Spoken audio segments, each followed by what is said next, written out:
মানে মুখ্যমন্ত্ৰীয়ে যি কথাই নকক লাগিলে এইবাৰ মুখ্যমন্ত্ৰীয়ে কেৱল নিজৰ হিমন্ত বিশ্ব শৰ্মাৰ অস্তিত্ব ৰক্ষাৰ যুঁজত নামিছে। মুখ্যমন্ত্ৰীয়ে বুজি উঠিছে যে বিৰোধী একলগ হৈ গ'লে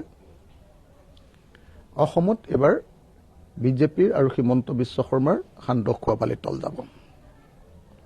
আৰু সেই কথাটো বুজি উঠিয়ে তেখেতে ইয়াক হিন্দু মুছলমানৰ ৰাজনীতিলৈ মানে পৰ্যবেক্ষিত কৰিবৰ কাৰণে অপচেষ্টা কৰিছে। মই ভাবোঁ যে অসমৰ মুখ্যমন্ত্ৰীৰ আজিৰ শ্বহীদ দিৱসৰ যি বক্তব্য, সেই বক্তব্য হ'ল এটা পলিটিকেলি মটিভেটেড, ৰাজনৈতিকভাৱে উদ্দেশ্য প্ৰণোদিত আৰু ৰাজনৈতিকভাৱে 2026 কাৰণে কৰা প্ৰস্তুতি।